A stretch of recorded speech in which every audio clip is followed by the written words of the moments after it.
This is the Business Stuff Podcast. This is where I will share the lessons I've learned from advising thousands of businesses over almost 30 years. Each episode will give you practical insight to allow you to learn from other people's mistakes. I'll be pulling in experts from our team and the world of business, and together we'll make sure your business is giving you what you want. My name is Martin, and this is the Business Stuff Podcast.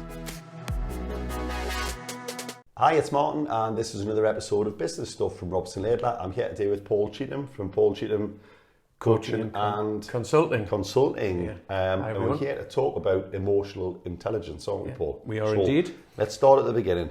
What is it? There's lots of different definitions about what it is. I love the simplicity of it's about being intelligent with emotions. Right, yeah, it's kind of what it says on the tin, isn't it? It is, yeah. So I think there's a sense where people are a little bit scared of it when you say emotional intelligence, because I think they think it sounds fancy, convoluted. I think it just feels like sitting round the campfire telling sad stories and weeping. Yeah.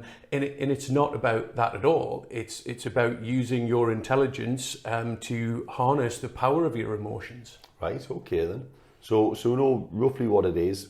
I presume it impacts people's lives in multiple different ways. I mean, if we know what it is, do we know how to use it? Do we know how to spot when other people are using theirs? And I don't know, just take us through the basics for people. Yeah.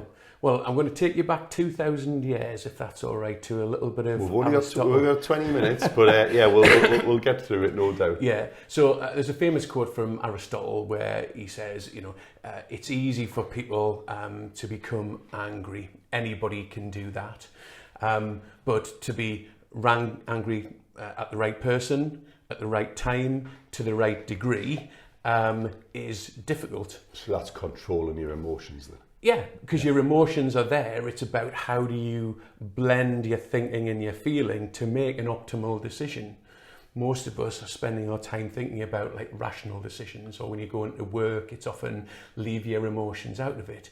But your emotions are just so important because it tells you what's important to you. Yeah. Yeah, so is this connected to the saying about, you have like a gut feeling on something, or are we in the same ballpark there? Yeah. Or not? Yeah.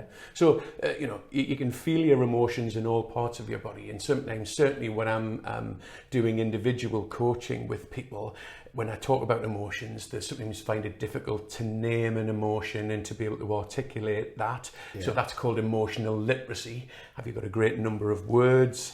Can you define what the purpose of that emotion is? So where they find that difficult, often we just encourage them to start think, well, where is it sitting? So where you might define miffed, or what's the difference between miffed and furious, where does that sit? For some people it might be a little bit in the head, but some it's like it's visceral. Yeah, it's in the gut, or it's tension in the shoulders, or even it's a clenched fist. Or, right, okay. So you can actually start to get a real good understanding about where some of your emotions might be appearing in your body. And I suppose the idea here is if you can understand the emotions that you can feel, you can then be aware, first of all. Yeah. That's the intelligence bit. Be aware how you feel, and then adapt what you're about to do. Yeah. You can hold yourself back, or you can let go if you need to, or whatever the right. Yeah. So it's about being aware. It's not letting your emotions control you, is it? Yeah. It's controlling your emotions, but letting them out at the right time, like you said there with Aristotle. And I think that people use the word control, and it's not always my preference, because that sounds like you're locking it up in a box. I prefer that bit around like channeling or harnessing, because there's a bit where you're putting it to good use because it's a tool. Often people think of emotions... Yeah, because emotions aren't something to silence, are they? No. We don't want to get rid of emotion. Absolutely not. So you're right, channeling the power of the emotion is a better way to say than just keep it under control. 100%. But the first, as you rightly said before, that first bit is about noticing them. Now, I guess we can all probably do that maybe when we're watching a film and we're sort of maybe spotting somebody else doing it because we're a bit remote. Or with ourselves, maybe if we're waiting for a train, or potentially we're just sort of washing the dishes, you can say, oh, how am I feeling today? When you're in what I call the heat of battle, in a conversation with a conflict at work or something like that, it's really difficult to be spotting, if somebody asks you, well, how do you feel? Well, I feel angry, but are you also aware that you maybe feel a little bit of disgust? And what's the difference between anger and disgust? What is the different message that's sitting underneath there? You might even have a little bit of glee. Because I presume emotions all knock around in gangs and groups, do they? So, you know, frustration and anger are probably good bedfellows. And is that a reasonable thing to say? It's not normally just a singular thing? It's definitely not a singular thing, and certainly where you get, I don't want to get too technical, but you have, on one particular model, a guy called Robert Plutchik did some studies of humans and animals, and he come up with this, like the 8 core emotions which relate to, that have a biological purpose. So that these are like singular things, but sometimes they're opposite of each other. But also have these things called compound emotions. So for example, if you combine trust and joy equals love. So you start, it doesn't work as simply as that, but there's almost like an equation there's of building blocks. 100%. Yeah. And it gets you introduced to the concept of all emotions being good data. They're not good or bad as such, so it's not like anger bad, because anger gives an energy. A famous philosopher, I think it's called John Lydon from Public Image Limited, had anger is an energy, and it's true. If you were always pushing anger down, and this is sometimes like that for me, if you're avoiding it, you're losing some of the anger that helps you overcome the obstacle that you need. The very thing that gives you the energy, the adrenaline, because it's all chemical as well, isn't it? Yeah. Emotions drive the chemical responses that give you what you need to do what you need to do, don't they? Yeah. And just even thinking about the word emotion, I like to think of it as energy in motion.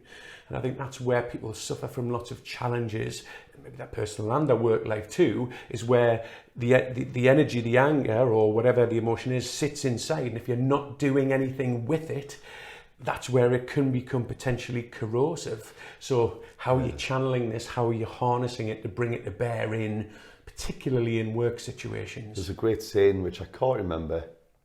I'm going to make a fist of this and hope you can pick it up. But this idea that if you're carrying around things like envy and things like guilt, etc., if you try and just bury them, they are corrosive. They do eat away. It's the only thing you feel about someone else, but it hurts you. Yeah. I could be sitting hating on you all day, but it's only hurting me, isn't it? If you're oblivious. Yeah. And if I haven't, I'm not saying I should act on hate in a violent way or anything, but if I don't tell you why you're making me annoyed or angry, well, it's never going to get anywhere, is it? I love the term self-scientist, because again, away from this sort of emotional intelligence being a soft thing, and it's like people only sitting around hugging in campfires, it's actually you looking at yourself and going, I'm feeling envious or frustrated. That's really interesting. I wonder why I'm feeling those emotions, because really it's just you giving a message to you. It's a bizarre thing. It's not the devil or the angel, but it's someone going, hold on, we don't like that. You're giving yourself data. This is great. Yeah. So if you I like what you said as well there, Paul, about it's just data, because a lot of people, when they hear the term mental health, they assume we mean poor mental health or bad mental health. But mental health is just a thing. It can be good or bad. Yeah. And emotional doesn't mean, went and got all emotional. Yeah. What does that even mean? Yeah. I think when people say emotional, it often means like people get overwhelmed, and that shows itself in their behaviour.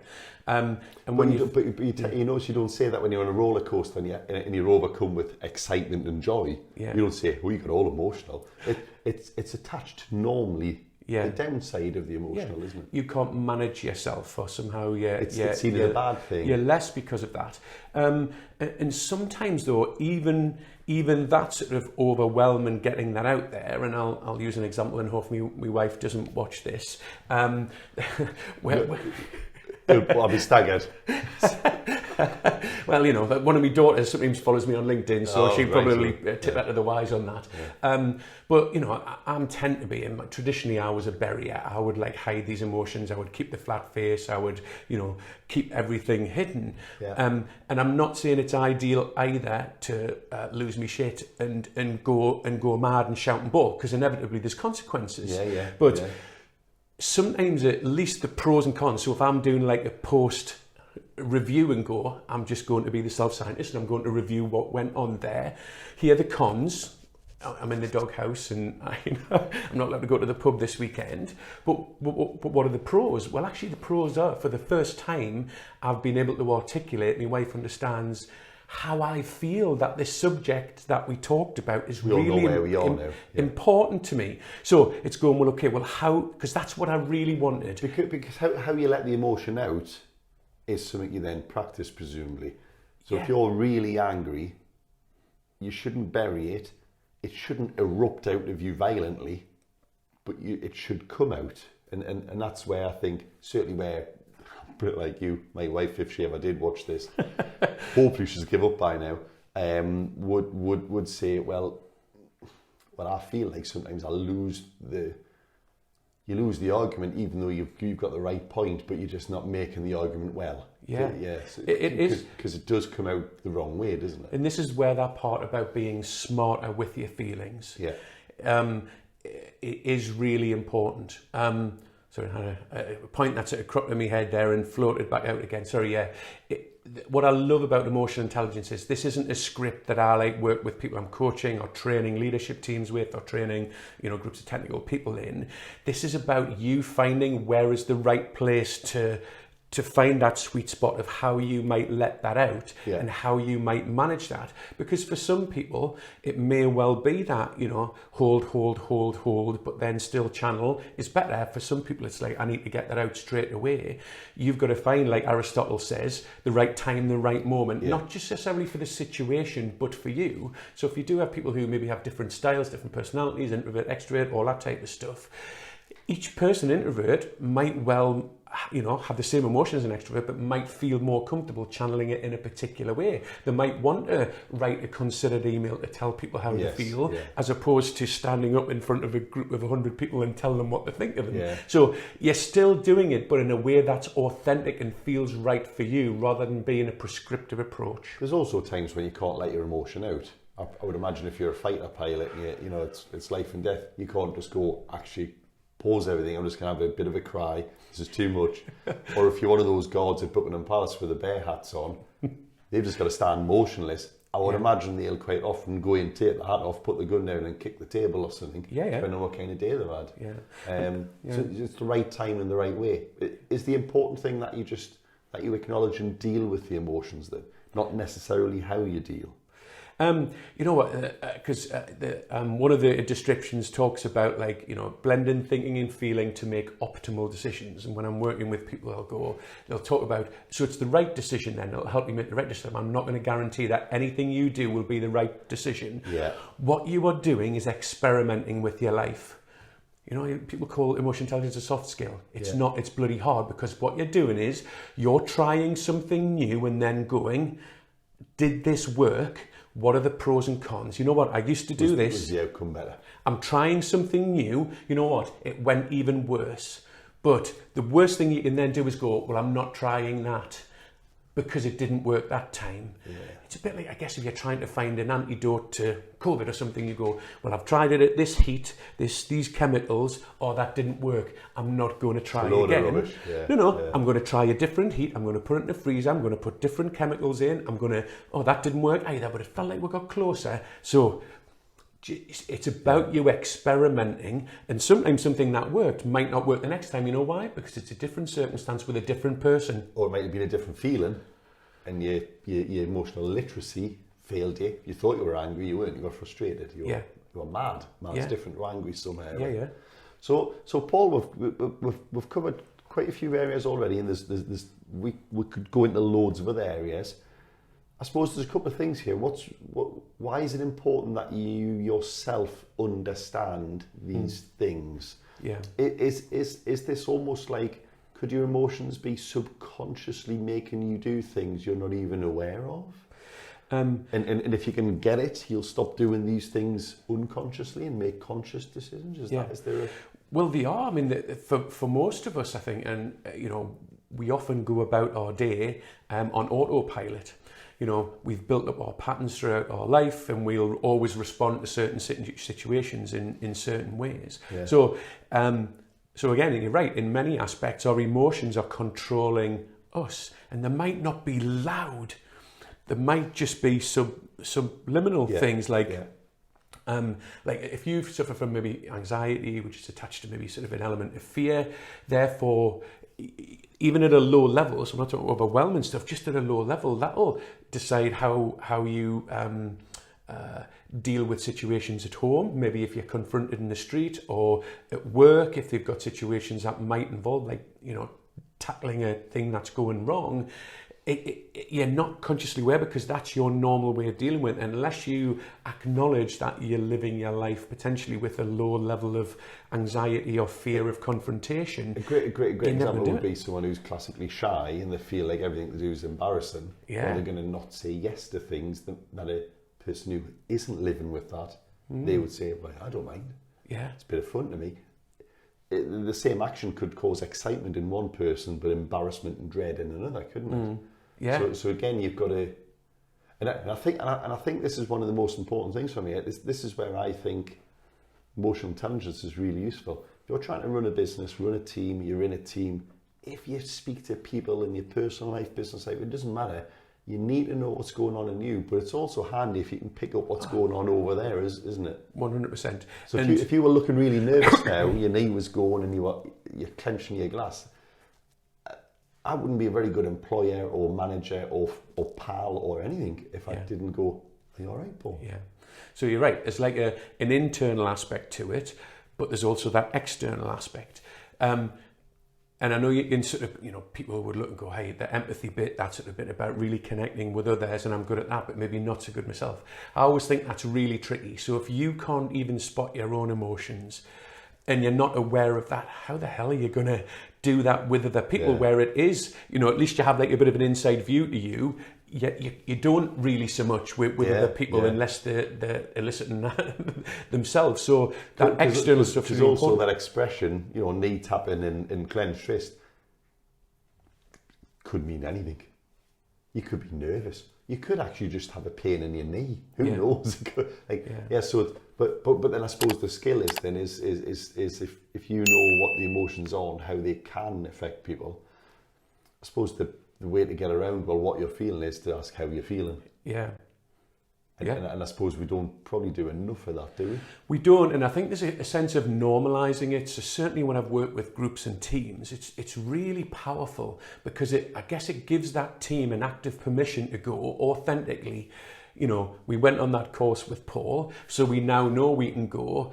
Actually, we feel excited about today, but also a sense of nervousness and anticipation. But also there's a bit of anger there because I feel peed off about something. And you go, oh my God, you've got lots of emotions roiling around inside. Yeah. That's really interesting. Do you want to tell me a little bit more about those? And if that's the leader doing it particularly, because you want to know whether the leader is happy with maybe the strategic direction or whether people are delivering on where they're at in terms of progress. But if then you feel like they're doing this, he or she's doing that, and then therefore you can go, well, you know what? Permission to also say the same, and that leader goes, you know what? I've now got more data about my team. Yeah. If we're going through a change process, we all know it's not necessarily how much logical sense that change makes. It's how people feel about that change is going to be critical success. I need to address the fact that some people are scared because we're moving too fast. Because change is scary. Because change is scary. But also exciting. And which one are you? Yeah. So you're going, hey, we've mentioned scared, we've mentioned that, but also excited. Can we do a bit more depth then? Where do you see the balance is in terms of like 80-20, 90-10, 40-60? What are you scared of? What are you excited about? Yeah. So you're really getting into it. And then at the end of that session, you've had to spend a bit more time. But believe you me, that prevents it. The wheels have fallen off without the chief exec knowing 6 months later. Because this sounds like there'll be people listening who kind of go, hold on, if I'm talking about merging two offices or buying a competitor, you know, and these are all things that could drive a whole load of emotions. They'll be thinking, hold on, we need to sort out, you know, the office rents, the insurances, the letterhead and the practical things. Yeah, it's like, I'm not going to worry about that. I mean, what you probably can't give an answer here, but is there a healthy amount you should always make sure you cover off to make sure you're looking at other things? You know, it sounds like I'm always being vague, but it's definitely about the team, the situation. So if it's like... So it's Aristotle's talk about the appropriate amount Yeah. And so hopefully you've got some sense of the team. Or you're talking about merging offices, but there's going to be redundancies. Is very different of what colour paint or want on the new office. I was going to say, what you can't do is have 20 things on an agenda and after everyone go, right, how are you feeling about that? Yeah. You can't as long as you can read the room and get a feel. I think as long as you've got it as like a thing on the agenda, I've called it data earlier. So if you're talking about like a change in the business, there might be some logical change in terms of, hey, it's more customer facing, we're looking more streamlined systems, we're looking at a greater IT input here. And you're getting all of what I call the rational data, the logic of why merging two offices might make sense. But then you're going, actually, because we're not dealing with robots, we're dealing with biological human beings, and we're dealing with the part of their brain that is millennia older than our rational, logical brain. So therefore, I know that how they feel about it's more important than the factual, does it make sense? So if you're not giving, in my view, an equal amount of time to spend time with your people individually, collectively, finding that out. If you're not gathering that data, you're likely not to be as successful in terms of how that merge works. Yeah. Because it always have someone goes, we didn't even ask me. Well, I wasn't asked. I didn't put any input in. Yeah. And it feels like it's lower down the agenda, and this is where I feel that sense of frustration. And I grew up in HR where it's all about policies and procedures and doing the right thing and that type of stuff. But all that was just really like the surface. It was a bit of a sham, and it was only over the years that you start to realise like what's important. So can I just give you an example? Yeah, so. Like I did training with managers on how to do a good disciplinary. It's dead easy, but most managers, because they're managers, they're intelligent. They know the process. They know the boxes to tick. Yeah. The reason why managers don't even enter into disciplinary sometimes is how they feel about it. Of course, yeah. The way they conduct the disciplinary interview will be how they feel about it. The outcome of that disciplinary will also be how they feel about it. If they walk in, pumped full of nervous energy, fear, worry that they're going to get angry, it's like, you can't control that. You've just got to know your bit, know what you're doing. Yeah. And then, So why are HR people, I'm saying HR people, but why are HR people in businesses not guiding their managers on how to deal with their emotions? And I really feel like angry with this person, so I'm going to teach them a lesson. Or I feel really scared here in case we get taken to tribunal, I end up getting a bollocking later down the line. It's interesting you say that because in this very room not that long ago, there was an example of someone who clearly lets their emotions make too many decisions in their business. And it's funny you mentioned disciplinary there because they'd stopped their team from carrying out a proper disciplinary that should have been done because they were in a good mood. Oh, don't spoil the mood. And then a couple of days later, something tiny happened. They went, right, that's it, you're out, clear your desk. You're like, hold on, I hadn't done anything that day. Yeah. It was, and that was clearly emotion being too in control. Yeah. Or would you say then it's actually they weren't aware that it was their emotion that was stopping them doing the right thing the first time? Yeah, and definitely. So we always sometimes think about the I guess again, there's no such thing as good or bad emotions, but we go, lots of anger, bad, lots of joy, good. Now, depends what you're doing, doesn't it? What's an intensity of joy? It's ecstasy. Now, if you're into drugs, but like in terms of that ecstatic state. Yeah. Like if you come in the morning and you're a boss and somebody comes in, hey, can I have a pay rise today, Paul? And I've just had the best night of my life at the best concert with my friends and I feel amazing. Yeah, no problem. Or such and such has done this. No worries. Can I have 3 weeks off? Absolutely. So, oh no, forgot to check the rota. Nobody's in. If you're as a leader going, I'm aware that I feel like in a really like ecstatic state this morning. I feel amazing. I'm not so sure that like if I get this, you might just go, hey, Tom, Sally, I tell you what, how about we park this conversation to tomorrow? Then you go, yeah, that was influencing my decision making there. So actually, that's what's quite interesting there then is, because I presume there's ways to practice being aware of your emotion and then when not to do things. Because you just said there, if you've got a neutral, which is all of your emotions are just kind of there, but nothing's dominant, Yeah. I presume that's the sweet spot for doing something. I don't know quite how to phrase this, but yeah, you don't want to have the nightmare commuting. You've ran over 6 people, you've had a fight on the way in, and then come in and do a disciplinary. Just as much as you don't want to run the pools last night and do a disciplinary. Yeah. Because one you won't care, and one you'll go too far. Yeah. Is there a way to kind of say, hold on, I've got to do this now. This is the time. I don't want this to get in the way. Is there a way to then say, hold on, I'm going to sit for 5 minutes. I'm going to have a talk to myself. I'm going to do some breathe. Is there a way to... Look, there's lots of things you can do. Sometimes that's, again, talking to either yourself. It might be getting it out there. It could be talking to somebody else. Yeah. It could be even doing a bit of journaling and writing down your emotions. So I can't remember the name of the person, but he came up with this phrase, naming is taming. Because I think there was once you've identified it, yeah. Yeah, so I think there was a study over in UCLA where they did some of these like brain imaging things. And they showed that by people naming their fears or naming what the images they saw actually lessened that sort of amygdala, like emotional brain and started to bring more in balance that thinking and feeling. So you just get... The logic kind of went, I know what you're up to. Yeah. Yeah, but what you do is you're paying attention to it because you are going, this is at play here. It's a bit like you wouldn't make a decision if you had probably 10 pints, at a lunchtime. I'm sure that happens, but, you wouldn't make that decision. But it's the same thing when we have that real chemical sort of heightened sense of like anger or joy or disgust or whatever.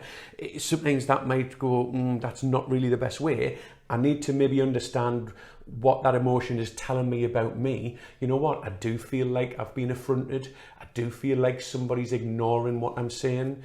They're not paying attention to me. So that's what's causing that. So I need to take that into account because I do feel hard done to here. Yeah. But what I'm going to do is going to think about it and make sure that I'm still taking that emotion into account and what that says about me in the situation, but I'm also going to look at what are the facts too.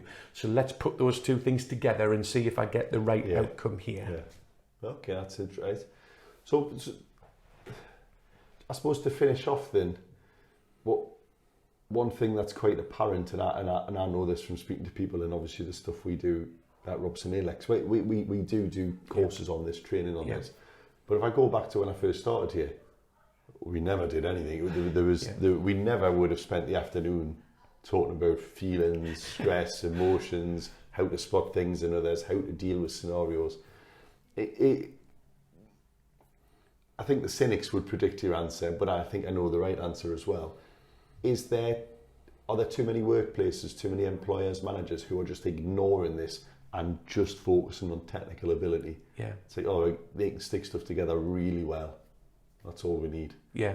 And ignoring the fact that they're a nightmare or It depends what they want. If they want to have an organisation that completely ignores this, then they're not going to be as successful. And certainly the research, I think the latest called the State of the Heart report, clearly shows there's like the correlation between the success factors and levels of EQ, emotional quotient, are extremely strongly correlated, something like 53%, which I think is around twice the predictive power of IQ against success factors. Right, that's interesting. So if you've got a well-balanced team who are in touch with the emotions, you're more like, it's a similar, And we all know businesses who look after their teams.